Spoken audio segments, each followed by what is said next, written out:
بسم الله الرحمن الرحيم. أهلا وسهلا بحضراتكم في قناة السهم الثاقب. سهم طلعت مصطفى دخل معانا في عمليات تصحيح. لكن السهم الناس بتقول عليه ان هو اصبح سهم ميت، يعني الاسهم تطلع يروح هو ما يطلعش معاهم. الاسهم تنزل يروح هو مكمل نزول. فدي طبيعة التصحيح، هو ماشي حاليا في تصحيحات تعتبر تصحيحات مركبة. تمام. هو لازم يجي يكسر القاعدة اللي هو القاع المعمول هنا. هو فعلا يعني جه كسره كده بجزء بسيط وطلع تاني. طيب نتوقع ايه للسهم ده؟ نتوقع ليه ممكن ارتداده وبعد كده يستكمل الهبوط تاني. تمام. عشان بعد كده ينهي عمليات التصحيح. ان احنا شايفين النزول من هنا نزول تصحيحات مركبة. يعني لو نلاحظ هنا كل الضلع ده يعتبر تصحيحات مركبة. يعني اللي هو دبليو كده، بعد كده اكس واي، فكده بعد كده الصعود ده والهبوط هنا يعني مركب برضو. فدي كلها الصعود دي الارتدادة دي اللي هي كانت بيه. طب حاليا برضو السهم كسر معانا القاعدة بحاجة بسيطة، فنتوقع فيه يكون فيه ارتدادة، ولكن ارتدادة بس، وممكن بعد كده نكمل هبوط تاني. بمعنى ان لسه السهم احتمال يكون عنده هبوط تاني. تمام اهو. فالسهم عامل معانا، ممكن يعمل معانا ارتدادة الأماكن دي اللي هي عند 55-70. فهنراقب السهم ده، لو معرفش يستقر أعلى 55-70 فمعنى كده إن ممكن يدينا ارتداد وبعد كده ينزل تاني الأماكن دي. طبعا الرقم المهم عندنا اللي هو 37.5، 37.5، 38. فدي مكان شراء ممتاز في السهم ده اللي هو حابب يشتري فيه أو حابب يستثمر فيه. حاليا يعني أنا برضو لا أنصح أي حد اللي هو كان مشتري في قمة عند 91 وشفت السهم بيعمل معاك الحركة دي. برضو منصحكش إن وارد يطلع تحليل غلط السهم يروح مكمل. تمام. فمنصحش أي حد بخسارة كبيرة، يعني من أعتقد 40% فيما أعلى، و50% أو حتى 30%، دي خسارة كبيرة برضو. فالحل إن أنت هتراقب السهم. تمام. هتشوفه بيعمل ارتداد وبعد كده بيجي يهبط تاني. فأنت بعد كده هتعمل متوسط، مش في الأسعار دي، هتعمل متوسط عند 37.5 أو 38. فدي إن شاء الله مكان الارتداد الممتاز اللي ممكن يكون في السهم ده. تمام. إن غالبا ممكن يكون عندي ارتداد أو صعود تاني. طيب مثلا هنفترض ان مثلا احنا بعناه في الاماكن دي، راح السهم مكمل وطالع تاني. تمام. يعني نفترض انتهاء التصحيح امتى؟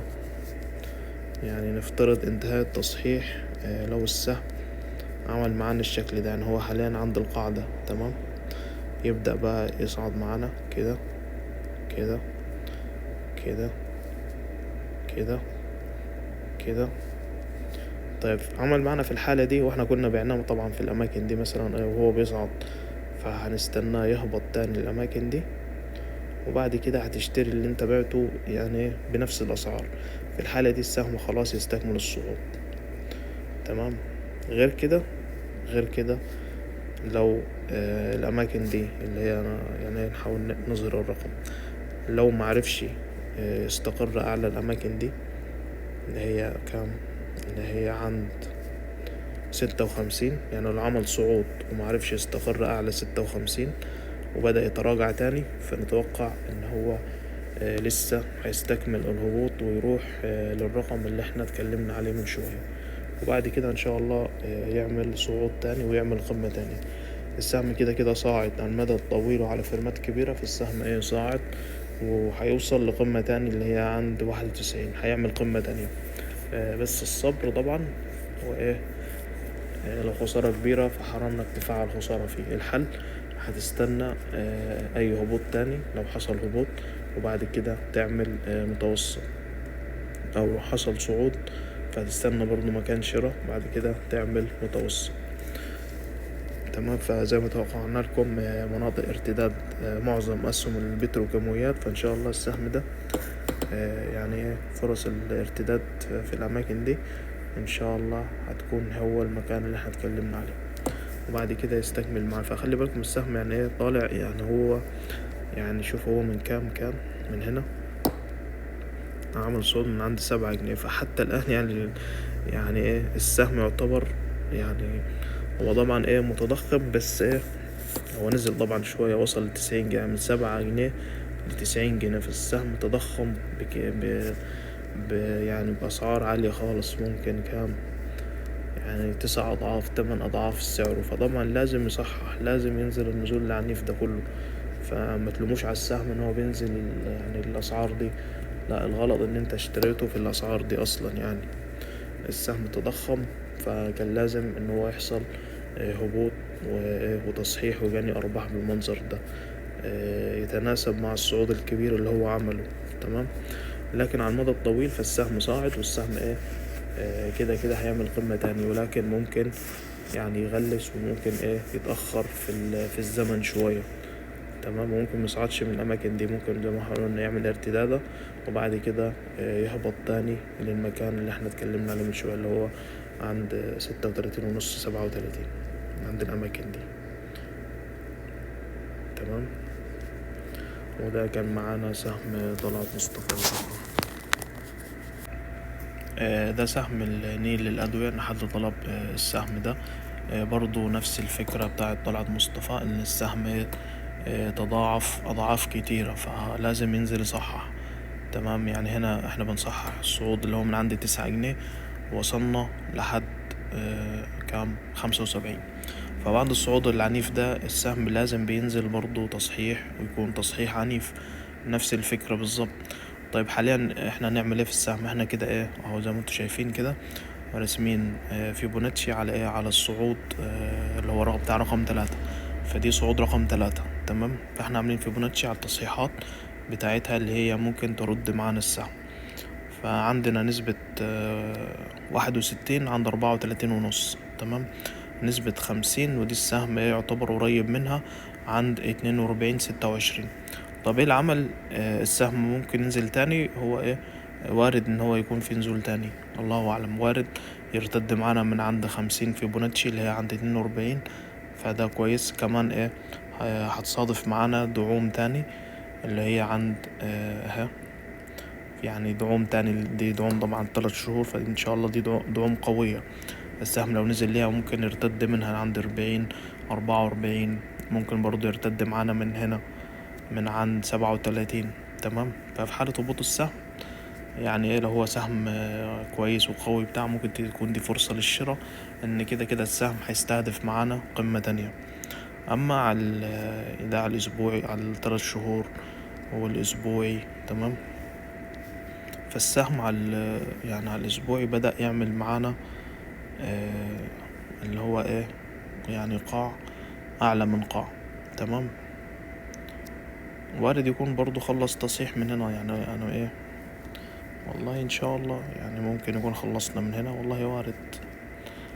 على اساس المجدي في الاسبوعي اللي هو خلاص نزل بقى تشبع، يعني اما ان هو يعني ممكن بيدينا هبوط تاني كده، بحيث اللي هو يديك كده في مرة فجأة كده هبوط تاني، ودي هتكون يعني قريبة من الأماكن الدعوم اللي احنا ذكرناها من شوية اهي عند القمم السابقة دي. فدي أماكن دعوم، في حال إن السهم هبط ليها ممكن تكون دي فرصة شراء. تمام.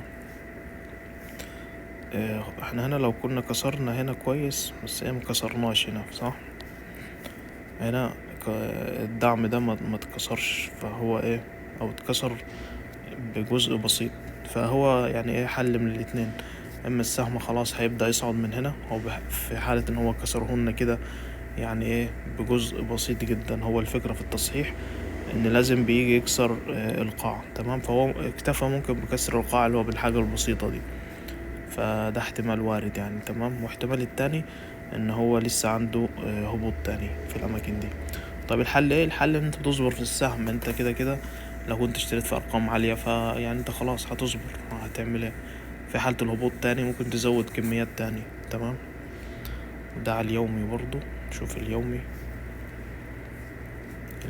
ان يعني وحتى الآن ممكن برضو يكون هيعمل لنا نفس فكرة طلعت كده، اللي هو ايه اهو ادانا يعني ده ممكن ايه بعد ما نفس اللي اتكلمنا عليه عند طلعت عمل لنا كسر كده جزئي، بعد كده راح ادانا ايه ارتدادة. تمام. وبعد كده ممكن هيدينا هبوط تاني بحيث يكسر معانا القيعان دي طبعا يعني حركة بتتعمل دايما يعني ايه كضرب ايقاف خسائر، كسحب سيولة. وبعد كده السهم يرد ويبقى في صعود قوي. تمام. بعد ما يعمل لك الحركة دي بتاعت كسر القيعان او سحب السيولة. الماك دي طبعا لسه من تحت يعني ممكن الماك دي خلاص ما يتقطعش ويروح يبدأ ينزل تاني. تمام. فده وارد، فهو كده كده لو نزل يعتبر نزل لأماكن دعوم. تمام. اللي هي عند 40 عند القمة السابقة عند نسبة 50 فيبوناتشي، فكل دي أماكن دعوم وارد السهم يرد منها. ان هو يعني هو عامل كل دي يعتبر تصحيحات مركبة، يعني ممكن دبليو اكس، فاحتمال يبقى لسه فيه هبوط تاني.